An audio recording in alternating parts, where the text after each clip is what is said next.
안녕하세요. 제 말을 동네 개 짖는 소리만큼도 신경 쓰지 않으시는 어머님과 그런 어머님을 싸고드는 남편과 이혼했습니다. 지금도 그때를 생각하면 가슴이 쿵쿵 뛸 정도로 스트레스를 많이 받았어요. 이렇게 사연을 쓰는 것도 어디다 털어놓지 않으면 화병이라도 걸릴까 싶어서고요. 남편과 저는 직장에서 처음 알게 되었습니다. 저보다 2년 늦게 입사한 남편은 옆에서 보기에 일에 있어서 의욕도 넘치고 주변 사람들과 대인관계도 좋은 신입이었지요. 하지만 제가 느낀 건 딱 거기까지였고 이후로는 남편에게 큰 관심을 두지 않았네요. 제가 일욕심이 많기도 했고 애시당초 회사 내에서 연애 같은 건 안 할 작정이었습니다. 입사 당시 선배들이 말해주길 회사에서 사내 연애하는 걸 굉장히 안 좋게 생각한다며 웬만하면 남자는 밖에서 만나라고 했었거든요. 하지만 저와 달리 남편은 저에게 관심이 많았던 모양입니다.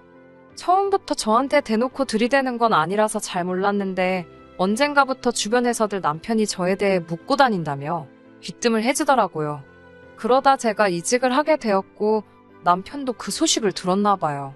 제가 마지막으로 출근을 했던 그날 옮기게 된 회사는 어디냐, 왜 이직하는 거냐 시시콜콜한 것들을 묻더니 이제 회사를 떠나는 거니까 우리 데이트해도 되지 않냐고 단도직입적으로 묻더라고요. 조금 지나치다 싶을 만큼 저돌적인 남편의 태도에 당황스러웠지만 동시에 이 남자 도대체 뭐지 싶어서 솔직히 좀 궁금했달까요? 그렇게 저희는 회사 동료가 아닌 남녀로서 데이트를 하기 시작했습니다. 남편은 자상하고 속이 깊은 사람이었기에 같이 있는 것만으로도 큰 힘이 되었습니다. 제가 너무 바빠서 자주 만나지는 못했지만 그래도 큰 다툼 없이 다른 연인들처럼 알콩달콩 예쁜 연애를 했어요. 그러다 사귄 지 1년이 되었을 무렵 남편에게 프로포즈를 받았습니다. 솔직히 말하자면 저는 그 자리에서 바로 좋다고 대답하지 못했네요.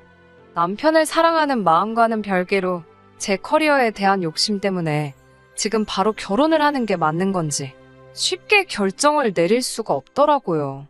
그런 저에게 남편은 실망한 기색을 보이기는커녕 든든한 울타리가 되어주겠다고 했습니다. 그리고 순진했던 저는 그 말 하나만 믿고 남편과 결국 부부의 영까지 맺었던 거지요. 결혼 전 남편과는 길다면 길고 짧다면 짧은 1년이란 시간을 함께 보냈지만 시댁 식구들을 만나지는 못했습니다. 제가 이직을 하자마자 남편과 연애를 시작했던 탓에 시댁 식구들까지 만나고 할 정신이 없었던 게 가장 큰 이유이지요. 참고로 이직을 해온 지금 직장은 동종업계에서도 5손가락 안에 들 만큼 경쟁력 있는 소위 잘 나가는 회사입니다. 그리고 저는 이곳에서 하루빨리 인정을 받아야 한다는 부담과 긴장 때문에 다른 일에는 도통 눈을 돌리지 못했고요. 그렇다 보니 본격적으로 결혼 준비를 하면서 한번 상견례 때 한번 본 게 전부입니다. 하지만 결혼식을 올리고 나서야 진작에 시부모님 되실 분도 몇 번 만나보고 어떤 집안인지 좀 살펴볼 거라는 후회가 들더군요. 저희 시댁은 제가 주변에서 보고 들은 시댁들과는 아예 차원이 달랐으니까요. 돌이켜 생각해보면 상견례 때도 어머님은 그렇게 가족 간의 협동과 화합, 공동체 정신 뭐 그런 것들을 강조하셨습니다. 그러면서 저더러 무슨 고부 갈등이네 시누이지 시네모네 그런 말도 안 되는 이야기들은 걱정하지도 신경 쓰지도 말라고 하시더군요. 이어서 말씀하시기를 시댁 식구들은 사촌들까지 포함해서 그렇게들 서로 우애가 좋답니다. 실제로 남편에게는 결혼한 사촌 형제들이 있었는데 그 배우자들끼리도 그렇게 사이가 좋다며 자매가 따로 없다고 하시대요. 솔직히 하나부터 10까지 어머님이 하시는 말을 다 믿은 건 아니지만 그래도 어머님께서 워낙 자신만만해 하셨고 어머님 옆에 앉은 남편도 진짜고 사실이라며 추임새를 넣어대는 걸 보곤 다들 서로서로 사이가 좋긴 좋은가 보다 싶더라고요. 신혼여행에서 돌아온 날이었습니다. 시부모님께 인사를 드리러 시댁에 들렸는데 어머님 아버님과 시누는 물론이고 시이모님 내외, 시숙부 내외 그리고 그분들의 자식들 죄다 모여있더라고요. 며칠 전에 결혼식에서 이미 다 인사드렸는데 왜 또 이렇게 모인 건가 싶었고 그때 어머님께서 오늘은 정말 행복한 날이라며 말문을 여셨습니다. 뭐 온갖 미사역으로 가득한 서론을 한 5분쯤 들었을까. 피곤하고 도무지 하시고자 하는 말씀이 뭔지 알 수가 없어서 답답하던 그때 어머님께서 계모임 이야기를 꺼내셨습니다.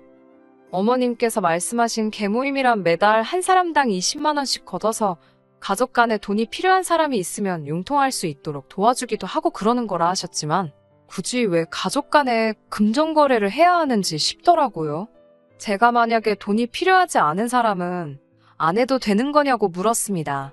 그러자 어머님께선 그건 참 이기적인 거라며 말이 계모임이지 가족 회비 같은 거라고 생각하면 된답니다.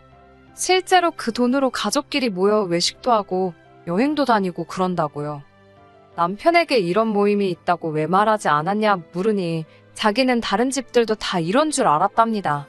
그러면서 나가보면 알겠지만 맛있는 거 먹고 놀고 쉬다 오는 거라고 진짜 재밌다대요. 하지만 제가 직접 겪어본 이 모임은 정말 거지 같았습니다. 일단 외식이 아닙니다. 어머님과 이모님께서 특히나 이 인원수가 다 나가서 사 먹으면 돈이 얼마냐며 늘 해먹기를 고집하셨는데 알고 보니 그게 저하고 사촌동서들한테 만들라는 이야기더라고요. 처음 그 일을 당한 건 시이모님 댁에서 있었던 모임에서입니다. 당연히 어디 고깃집이나 가겠거니 했는데 차로 1시간을 달려 도착한 곳이 시이모님 댁이었으니 이렇게 말해서 좀 그렇지만 20평도 안 되는 아파트에 열댓 명의 성인이 모인 상황이었습니다. 어찌나 갑갑하고 여름이었던지라 에어컨을 틀었는데도 훅훅 찌더라고요. 게다가 집이 작다 보니 부엌이라고 해봤자 음식을 조리할 공간도 마땅치가 않았는데 그럼에도 불구하고 어머님과 시이모님께서는 음식을 해먹자고 조금만 고생하면 같은 돈으로 훨씬 맛있게 먹을 수 있다면서요. 그러더니 저와 사촌동서들에게 장을 봐오라 하셨습니다. 황당했지요. 그뿐만 아니라 어머님께선 며느리 솜씨 좀 보자며 실력 발휘를 해보라 하시는 게 아니겠어요. 저는 솔직하게 말씀드렸습니다. 간단한 음식, 후라이라던가 김치찌개 정도밖에 못한다고요. 그러자 어머님께서는 가족들 모아놓고 꼴랑 그런 거나 먹자는 거냐며 시집 오면서 음식하는 것도 안 배웠냐고 사람들 앞에서 저를 나무라셨습니다. 그리고는 어쩔 수 없다는 듯 음식은 사촌동서들이 할 것이니 저에겐 설거지나 하라시대요. 어이없이 욕을 먹은 것도 서러웠지만 제가 알기로는 모두가 똑같이 20만 원씩 냈는데 왜 일하는 사람 따로 먹고 노는 사람 따로인지 납득할 수가 없었지요. 이런 모임이 두어 번 더 반복되었을 땐 더는 참을 수가 없었습니다. 매번 패턴이 사촌동서들이 음식을 하고 저 혼자 10명도 넘는 인원이 먹어치운 그릇을 정리하는 시기였는데 진짜 너무 열받더라고요.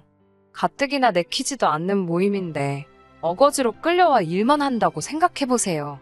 참다 못한 제가 사촌동서들에게 이런 상황에 불만이 없느냐고 슬그머니 물었습니다. 두 사람이 보인 반응은 정말이지 뜻밖이었어요. 저더러 왜 그렇게 심사가 뒤틀렸냐는 식으로 저를 마치 이상한 사람 보듯이 했으니까요. 뿐만 아니라 오히려 이렇게 가족들끼리 자주 보고 하면 친해져서 좋지 않냐고 되묻기까지 했고요. 도무지 말이 통하지 않겠다 싶어서 대충 얼버무리고 대화를 끝냈습니다. 사촌동서들하고 힘을 합쳐 어떻게 집안 분위기 좀 바꿔볼랬더니 그것도 사이즈가 안 나오더군요. 이후로 3주가 채 지나지 않아 다시 모임이 잡혔고 저는 남편에게 도저히 더는 못 참겠다 했습니다. 남편은 어쩔 셈이냐 물었고 저는 원하면 당신 혼자서 다녀오라고 했어요.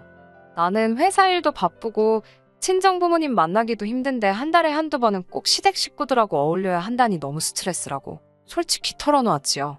그러자 남편도 일단 알겠다며 남편이 정확히 어머님께 어떻게 전달을 했는지는 모르겠습니다만 그날 밤 어머님께서 장문에 문자를 보내셨더라고요. 제가 지금 목숨 바쳐 충성할 곳이 회사인지 시댁인지 잘 판단하라고 현명하게 처신하라는 어이가 없었지만 뭐라 대꾸한들 욕이나 먹겠다 싶어서 적당히 알겠다고 둘러댔습니다. 이후로 한동안은 평화로운 시간이었어요. 회사 일은 여전히 미친 듯이 많고 바빴지만 적어도 주말 하루는 늘어지게 잘 수 있었으니 살겠더라고요. 그 와중에도 남편은 걸핏하면 같이 안 갈 거냐 물어왔고 저는 저대로 생돈 20만 원이 나가는 게 너무 아까웠지만 이 정도는 감수해야겠다고 생각했달까요. 하지만 그 행복은 오래가지 못했습니다.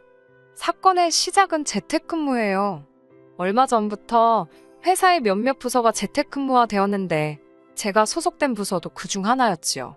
제가 재택근무를 하게 되었다는 소식은 금세 어머님께도 들어갔던 모양입니다.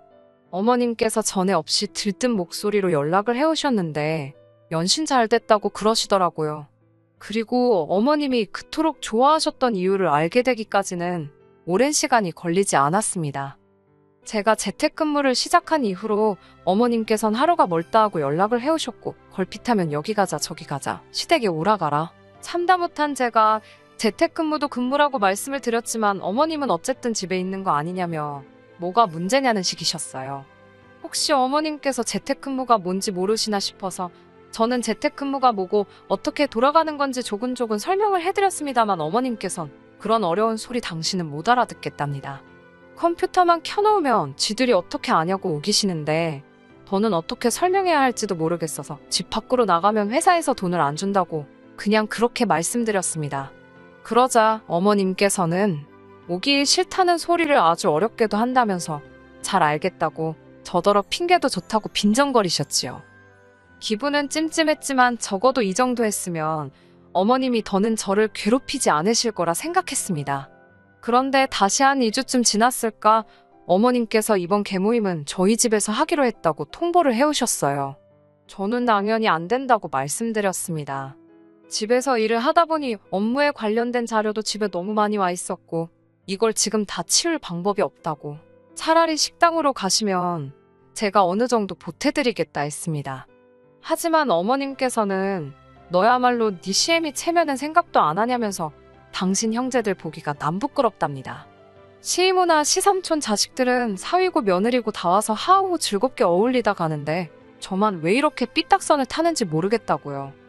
저는 연신 죄송하다 소리만 하면서 그래도 저희 집으로 오시는 건 안 된다고 말씀드렸습니다. 제 나름대로 강하게 선을 그었어요. 설마 무대뽀처럼 들이닥치는 건 아니시겠지. 그때만 하더라도 그 정도의 믿음은 있었지요. 하지만 설마 했던 일이 벌어졌습니다. 금요일 오전부터 몸이 너무 아파서 재택인데도 불구하고 병가를 낼 수밖에 없었습니다. 남편은 출장 중이었기 때문에 새벽에는 혼자 간신히 운전해서 응급실까지 다녀왔고요. 그래도 링거라도 한 방 맞고 온 덕분인지 토요일 11시쯤 되어서 간신히 눈을 뜰 수 있었고 뭐라도 먹어야지 싶어서 냉장고를 뒤적이는데 어머님께서 전화를 걸어오셨습니다.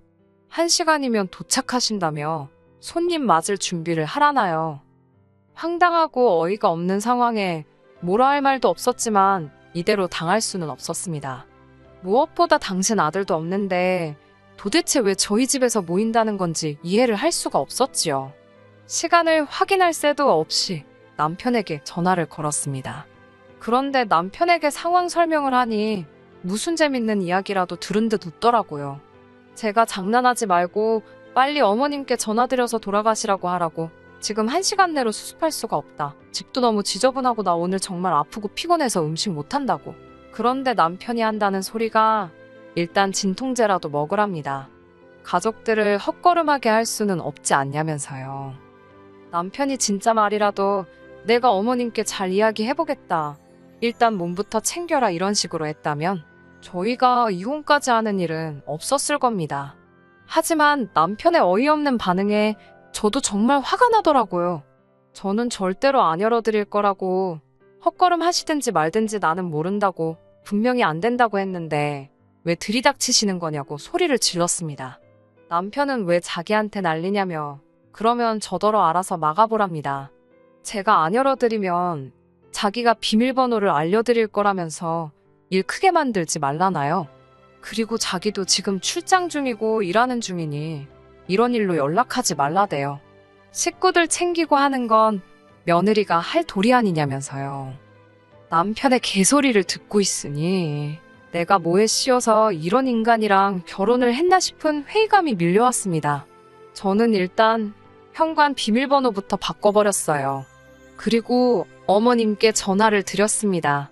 제가 너무 아파서 안 된다고 하니 집에서 컴퓨터만 하는데 왜 아프냐며 전부터 제가 핑계가 많고 거짓말을 밥 먹듯이 한다며? 이런 쓸데없는 소리할 시간에 집이나 치우랍니다. 당신 얼굴에 먹칠하지 말라나요. 남편과 어머님, 두 사람에게 쌍으로 싫은 소리를 들으니 기분이 어찌나 나쁘던지 분해서 이를 갈고 있는데 누군가 초인종을 누르더군요. 내다보니 아니나 다를까 어머님이셨습니다. 저는 죽은 듯이 아무런 소리도 내지 않았어요. 그러자 이번엔 현관을 두들기기 시작하셨습니다. 계속해서 인터폰으로 밖을 내다보는데 시부모님뿐만 아니라 그 많은 시댁 식구들이 다 왔더라고요. 어이가 없어서 정말 제 이야기는 귓등으로도 안 들으셨구나 싶어서 헛웃음이 다 나대요. 그때 급기야 삑삑삑삑 어머님께서 비밀번호를 누르시기 시작하셨습니다. 암만 시도하시면 뭐하나요? 제가 바꿔버렸는걸. 한다섯 번 틀리니까 현관에서 시끄러운 알람 소리가 울려대기 시작했고 급기야 옆집에서 인터폰을 한 건지 경비 아저씨까지 올라오셨더군요.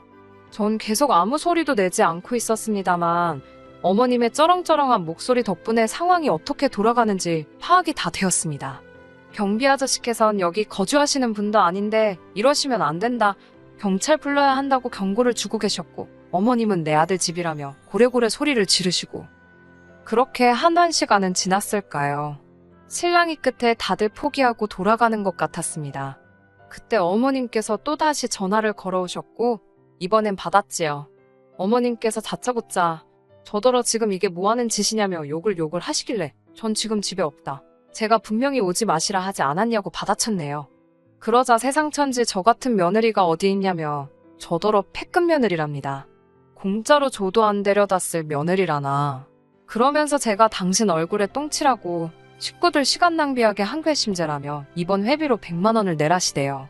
어이가 없어서 저는 어머님께 경찰 안 부른 걸 다행인 줄 아시라고 쏘아붙였습니다. 그리고 이튿날 출장에서 돌아온 남편은 이게 다 무슨 난리냐며 저에게 전후사정은 묻지도 않고 밑도 끝도 없이 제 탓을 하기 시작했어요.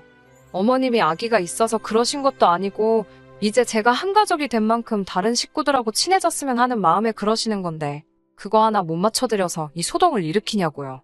그런 남편에게 제가 친해지긴 뭘 친해지냐고 나는 가서 밥도 먹는 둥 마는 둥에 설거지만 하고 온다고 평일 내내 일하느라 힘들어 죽겠는데 그거 하루 쉬는 것도 시댁 식구들하고 불편하게 고생스럽게 보내는데 뭐가 친해지는 거냐고 소리를 질렀어요. 그러자 남편이 재수씨들은 아무 불만도 없다던데 거긴 맨날 생글생글인데 저만 왜 이러냐입니다. 회사에선 그렇게 묵묵히 맡은 일 잘하고 그래서 좋게 봤던 건데 왜 이렇게 불만이 많냐고 자기가 속았다나요?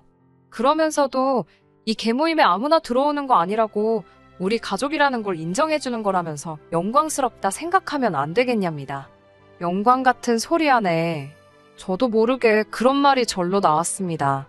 남편도 그 소리를 들었는지 저더러 지금 뭐라 한 거냐면서 개모임에 있기 싫으냐입니다. 전 싫다고 너무 싫다고 제발 좀 빼달라고 했어요. 돈도 내기 싫다고 돈 내고 일하고 내가 약 먹었냐고 저도 화가 나니까 악을 쓰며 말하게 되더라고요.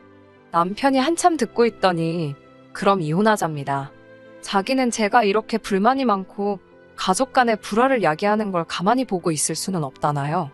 저도 에라 모르겠다 싶어서 그러자 했어요. 막말로 애가 딸린 것도 아니고 저도 손해볼 것 없었는걸요? 그렇게 남편과 완전히 갈라서게 되었습니다. 막상 결정을 내리고 나니까 그 다음부터는 그냥 시간이 걸려서 그렇지 어려울 건 없더라고요. 짜증나고 성가신 과정이 있긴 했지만 어거지로 뜯겼던 그놈의 갯돈도 받아냈어요. 어이없던 건 이혼하고 나서 동서들한테 연락을 받았는데요. 한다는 소리가 좋겠다며 부럽답니다. 못하면 니들도 들이받으라고 한 소리 해줄까 하다가 냅뒀습니다. 지 팔자 지가 알아서 하는 거지요 뭐. 저도 앞으로는 다시는 팔자가 꼬이지 않도록 정신 바짝 차리고 살아야겠어요. 끝까지 들어주셔서 감사합니다. 오늘의 사연은 여기까지입니다. 구독과 좋아요, 알람 설정 부탁드리고 더 좋은 사연으로 다시 찾아뵙겠습니다. 감사합니다.